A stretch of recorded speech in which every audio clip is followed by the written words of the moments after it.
Hi, everybody. I'm Mrs. S from Title I, and we are going to be reading the next section of The Wishmakers, Chapter 31, 32, and 33. I felt someone flop down on the bed next to me. Peering out from the pillows, I saw it was Ridge. Of course it was Ridge. He was the only one left in the room. I don't think most wishmakers take on as many consequences as you, he said. That doesn't make me feel any better, Ridge, I said. That just makes me regret my wishes even more. Sorry, he muttered. I guess what I'm trying to say is, hang in there, Ace. You're doing really well, considering all the stuff you're dealing with. Consequences! Ugh! I don't want to think about them. I scrunched my eyes shut and plugged my ears to block out all sound other than my own breathing. After a peaceful moment of ignoring everything, I opened my eyes. But then I went to remove my fingers from my ears, and they wouldn't budge.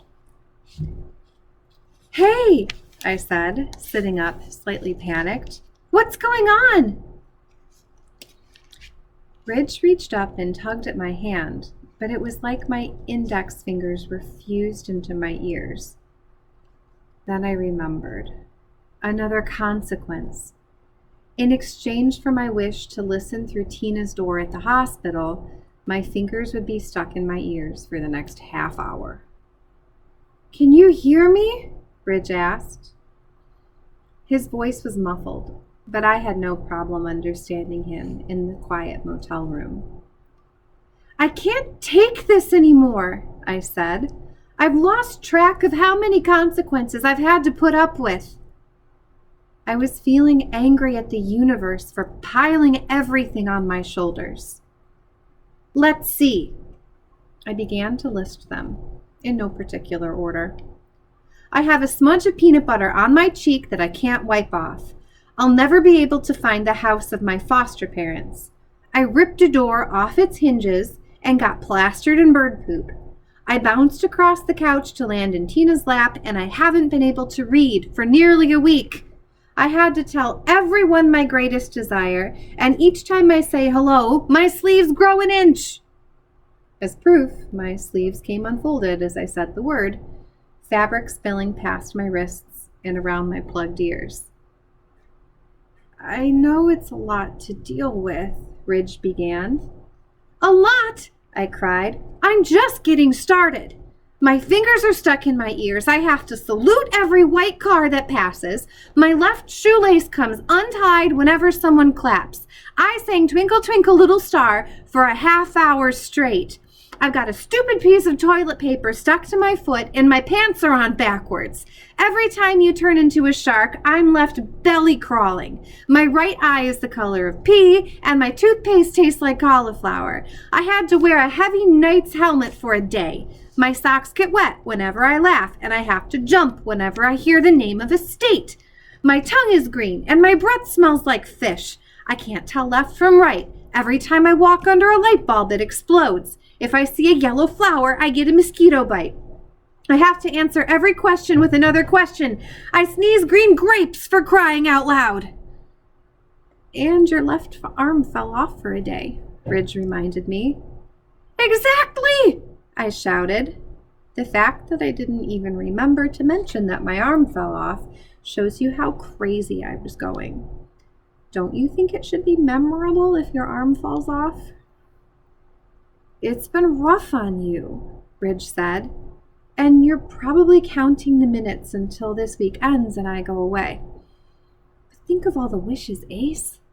Think of all the things you've been able to do. He punched the mattress.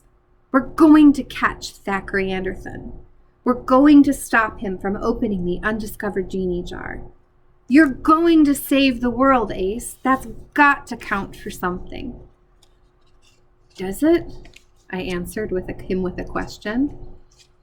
I didn't want a genie, I muttered.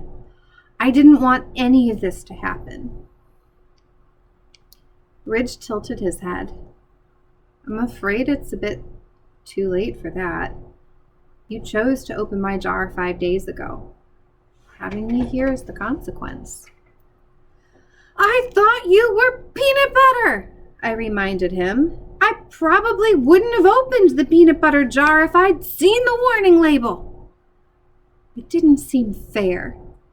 Sometimes I feel like this whole quest was rigged, like the universe already knows what's going to happen and it just wants to watch me suffer. I'm not sure if the universe knows how everything will end, said Ridge. But the universe doesn't own you. It can't make you do anything. You push on to save the world because it's what you choose to do. Then why do I bother? I asked. All my choices just slow me down. We're always one step behind Thackeray Anderson, and I can't seem to do anything right. And if we succeed, it still means the end of the world because Jathan will fail. I wasn't sure exactly how to phrase this one, but if I got it right, the single wish could save me from a lot of heartache. Easy now, Ace, said Ridge, looking a bit apprehensive. Never wish angry. I wish I didn't have to make any more wishes, I said. No more choices, no more wishes, no more consequences. My white hourglass clicked out of my leather wristband. Ridge exhaled, long and slow, running a hand through his mess of black hair. That's a... He tapped his chin thoughtfully. What's the consequence? I said. Ridge shrugged. I don't know. What do you mean you don't know? I mean the universe is silent on this one. So there's not a consequence? I asked. Had I struck the jackpot? By giving up my wishes, could I accept this for free? No, said Ridge. There's definitely a consequence. I just don't know what it is. Has this ever happened before? I asked. Ridge shrugged. How would he know? I was his first assignment.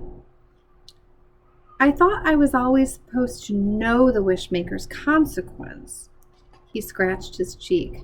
So, do you accept? Accept what? I asked. How could I agree to something that I didn't even know? I guess that's what the universe wants you to commit to, Ridge said. If you want to give up your wishes badly enough, you'll take the unknown consequence. I shook my head. The whole situation felt like a trap, like the universe was trying to manipulate me. I may not be the best wishmaker, I said, but I'm not stupid. I won't accept a consequence I don't know. I mean, it could cause a giant meteor to hit the earth and kill everyone on the planet. My hourglass snapped back into place, and I slumped back down into the pillows, my fingers still jammed in my ears. That was strange, Ridge said. Stranger than sneezing grapes? I asked. A wish with an unknown consequence, said Ridge. I'll have to ask Vale if she's ever come across that. She seems to know everything. Her and Tina both, I said. And suddenly I couldn't help but let out a laugh at how pathetic we sounded, or how pathetic we seemed. We're not very good at this, I pointed out, my socks wet from my laugh. We don't have to be perfect, said Ridge. We just have to save the world. Okay, chapter 32. The 6th day of my quest to save the world went like this. I slept late and woke up with a stiff neck, because the big pillows at the Big Pillow Motel were too big. There'd been no sign of Tina or Vale since they walked out of the room the night before, so Ridge and I wandered over to the lobby for the free breakfast. We ate stale muffins and tangy orange juice, but anything was better than those smashed peanut butter sandwiches in my backpack. I was going back for thirds when the lobby door opened and in walked Tina and Vale. I pretended like I didn't see them, draping a couple strips of flaccid, transparent bacon on my plate and returning to the small table where Ridge sat. "You guys ready to go?" Tina asked, as though everything were normal between us. "What makes you think we're going anywhere together?" I answered with a question. "I think Ridge and I will do just fine on our own." I refused to look up at her. "Then I guess Vale and I will take the jet by ourselves," said Tina. I finally glanced up. "Jet?" "Yeah," answered Tina. "I was trying to think of the fastest way to get the four of us to San Antonio, so I wished for a private jet." I had to admit that sounded pretty cool, but with Tina's track record, I wondered if it was just another trick. My defenses were up now. I wasn't going to fall for any yellow-eyed, green-tongued wishmaker with a private jet. Vale cleared her throat conspicuously. "Hey, Ridge, why don't we go get some oatmeal?" "I'm not really an oatmeal guy," Ridge answered. "Then how about some yogurt?" Vale pressed. "They don't have the flavors I like," he said. "Ridge!" Vale was growing impatient. "Why don't you come help me with the waffle maker?" "It's pretty simple," he said. "Just put the batter in and close the lid." "Ridge!" Vale grabbed him by the sleeve and yanked him to his feet. "We're going over there for a few minutes." I watched Ridge pull my genie over to the buffet table as Tina sat down in Ridge's vacant chair. "I'm sorry, Ace," she began. "I really am." I glanced across the table at her, but she was looking down. "I'm not proud of what I did. I shouldn't have tricked you like that. You're a brave wishmaker, braver than me." I liked where this was going, but it didn't mean I was going to forgive her. "I've been thinking about that consequence that Jathan accepted," Tina went on. "How he can't spend time with friends for the rest of his life. But I think I have it worse." "What do you mean?" I asked. "Jathan has no friends because the universe won't let him," Tina said. "But I don't have any friends because of who I am, all by myself." She sniffed. "I'm a liar, Ace. My whole life I've struggled with it, keeping secrets from the ones I should trust. Maybe I am the bad guy." "Hey," I said, setting down my bacon and turning to her. "I think you're being a little hard on yourself. I understand why you rigged rock, paper, scissors. I might even have done the same thing if I'd been smart enough to think of it." I thought about putting my hand on her shoulder. "I don't think you're the bad guy, Tina." At the sound of her name, she clapped her hands and my shoelaces untied. "I want to finish this together," she said, staring straight at me. "We have to finish this together. I thought about wishing to make you forgive me. That seemed like another trick, another lie." "Yeah," I muttered. "Forgiveness wouldn't mean much if the universe forced me into it." "I know," Tina said. "It has to be something you choose." I was sick of making choices that brought awful consequences. But maybe this one could actually bring a good consequence. You really have a private jet? I asked. She nodded. What consequence did you take for that? Oh, several, actually, said Tina. In order to get the jet, the universe destroyed my 3 most favorite possessions. She paused, then decided to list them. My guitar, a bracelet from Peru, and a blanket my abuela made for me. I grimaced. I only had 1 real possession, and I'd be pretty upset if the universe had destroyed my ace card. Of course, after I got the jet, I needed a pilot, Tina said. As a consequence for that wish, I'll pee my pants anytime someone hugs me today. I snickered, wetting my socks, and she shook her head, unamused. Lastly, I agreed to have my left elbow itch for the rest of the week. What was that consequence for? That was for wishing that the jet would be able to take off from the motel parking lot, Tina said. I stood up, grinning. Seriously? She nodded, scratching her elbow. We're all ready to fly to the cave. I just need to know if you and Ridge are coming with us. It was hard to stay mad at Tina when I could see how sincere her apology was. And the fact that she'd taken on these consequences proved that she was trying to atone for the way she'd played me. Let's go stop Thackeray Anderson, I said, or save his life. I moved around the table, waving the genies over. Ridge was just pulling a fresh waffle out of the iron, but he left it abandoned on the countertop. Thanks, Ace, Tina said. Thanks for giving me a second chance. Just promise that you won't trick me again, I said.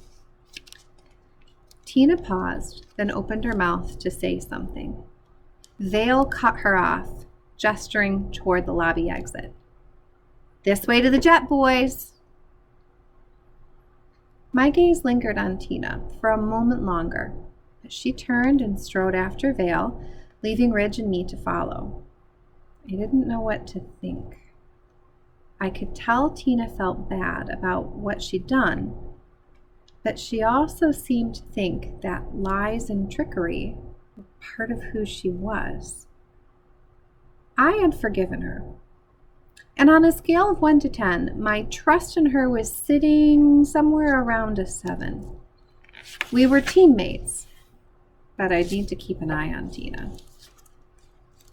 The pilot greeted us as we boarded the jet.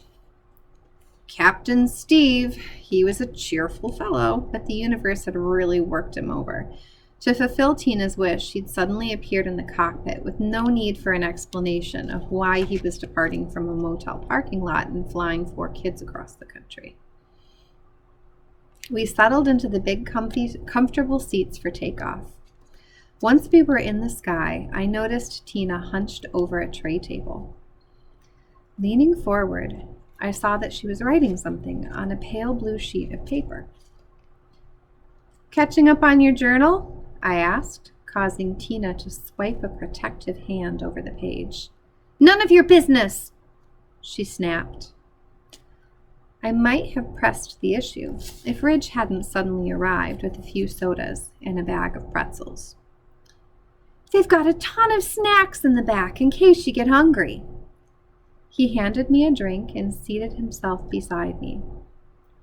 Tina finished her scrawling and hastily folded the blue paper, tucking it into her pocket. We talked, we napped, we ate. The flight was extremely long, but this was traveling in style. Finally, we made our descent, Captain Steve announcing our landing in sunny San Antonio.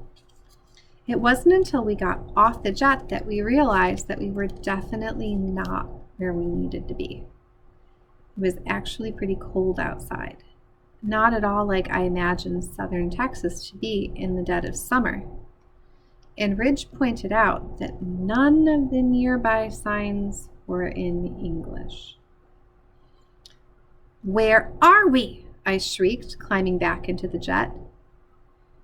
This sure isn't Texas, muttered Vale, causing me to jump at the state's name. I told the captain to take us to San Antonio, Tina insisted. Captain Steve suddenly appeared from the cockpit. This is San Antonio. Why is it so chilly out there? Ridge asked. Because it is, he answered. Where are we? I asked again.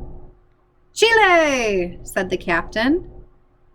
I don't care about the weather, I said. I need to know where we are. Chile, Captain Steve repeated. San Antonio, Chile. What? The four of us yelled in unison. We're in South America? I gasped. He's probably the worst pilot in the world, Ridge pointed out. We need to get back on track, Tina yelled at the captain. Fly us back to the States. No can do, answered Captain Steve. The jet only had enough fuel to get us here. Tina grunted in frustration, whirling to find Vale. I wish that the jet would have enough fuel to fly us directly to San Antonio, Texas. She emphasized the state name, causing me to jump. If you want to refuel the jet, said Vale, then your armpits will be sticky for the rest of the week. I cringed. How sticky? Tina asked, scratching at her itchy elbow. Like you smeared honey in them, answered Vale. Tina lowered her eyes as though she were embarrassed to accept the consequence. Bazang, she muttered. Tina made a grossed out face and slowly lifted her arms. It took us some time to get approved for takeoff. When we were finally in the air, this leg of the journey felt even longer than the first. Luckily, we got a good bit of sleep, and I was surprised to see that it was morning when we began our descent into the real San Antonio, Texas. Morning. This was it. The 7th day. The final day. The day we would either succeed in stopping Thackeray Anderson from opening the undiscovered genie jar or bring about the zombie pet apocalypse. Okay, chapter 33. We moved along the streets of downtown San Antonio, finally approaching the address of the cave, though I didn't see how a cave could be very secret if it was right in the middle of a big city. I was nervous about the day. When my week had started with Ridge, it seemed as though it would never end. Now our time together was quickly drawing to a close. I glanced at the watch face on the top of the hourglass. Anybody know what time this all began? I asked. If we were going to cut it this close, I wanted to know exactly when my quest would expire. I think it was just before noon, Ridge answered. I remember because you were making lunch. I don't always eat lunch right at noon, I said. I opened Vale's jar at 11:47, Tina said. I was down at the hospital cafeteria. It seemed important to remember the time, so I checked the clock. Of course she did. I agreed that it was important. I assumed that the exact time would be my deadline, or be the deadline for my quest. Ridge, I said. I wish to know exactly what time you came out of the jar in my kitchen. All right. If you want to know what time I first arrived, said Ridge, then whenever you go up or down stairs, you'll have to step with both feet on every stair. Oh man, like a little kid. I had seen toddlers, not yet comfortable with stairs, making a half step at a time, lining up both feet before braving another. How long will it last? Just a day. Only a day. That wouldn't be too bad. It would be worth taking my time on the stairs so I could know exactly how many minutes I had left to complete my quest. Bazang, I said. It was 11:49, Ridge answered as my hourglass snapped away. 2 minutes after me, Vale pointed out. See, said Ridge. I told you it was right before noon. That means we only have about an hour left, I muttered, suddenly regretting the way I had spent the week. Maybe we can wish for more time, Tina said. Maybe the universe will give us an extension to complete our quests. You can ask, Vale answered, but I wouldn't mess with a 7-day assignment. I've never heard of a wishmaker who could bear that consequence. I was having a hard enough time accepting the little consequences. I wasn't in the mood to make any extra wishes.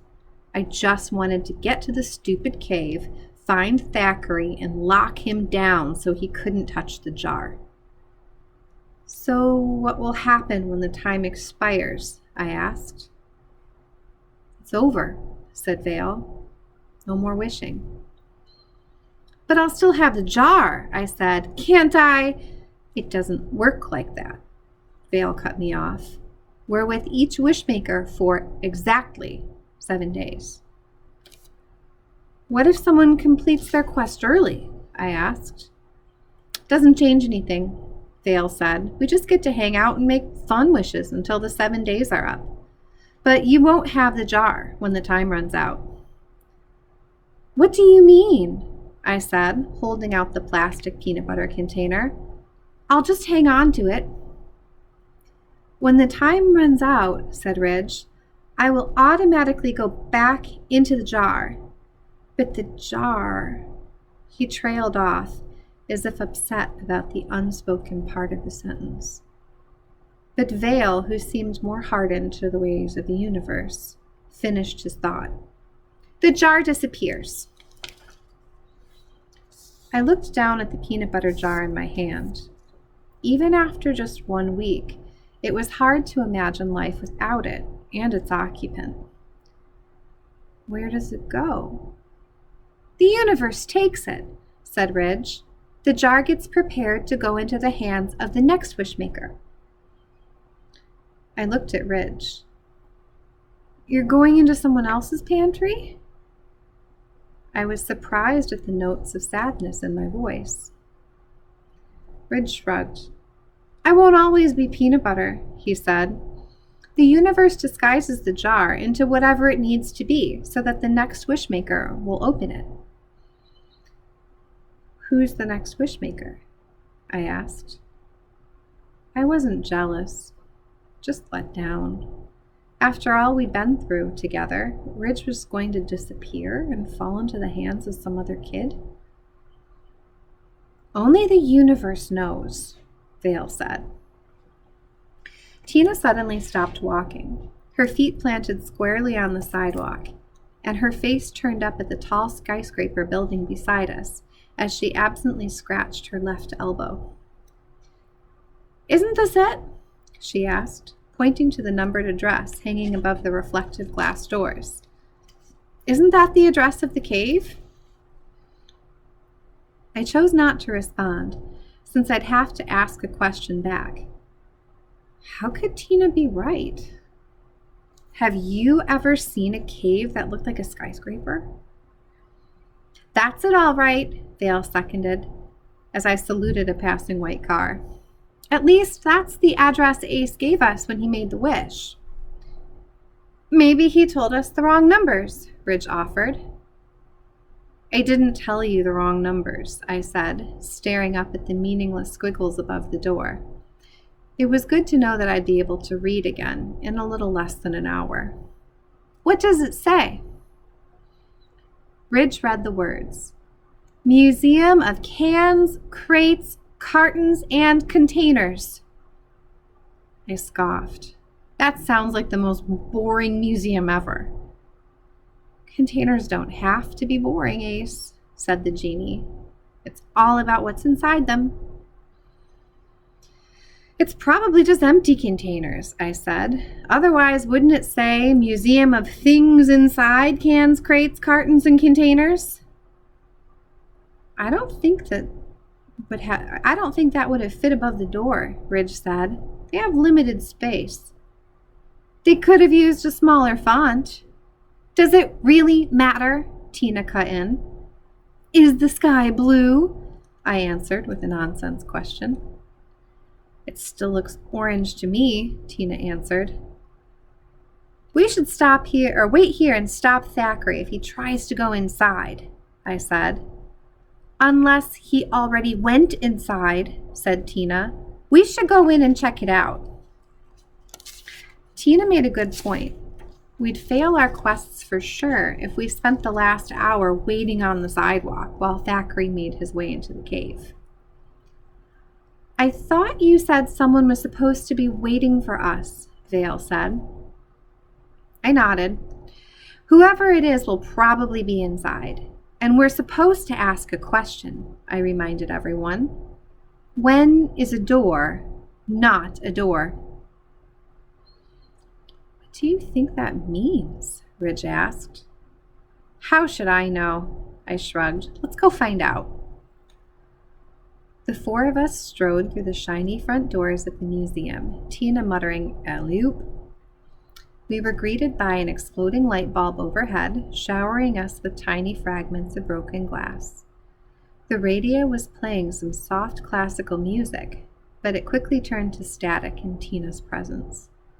There was a little gift shop off to one side, and the museum exhibits lay just ahead.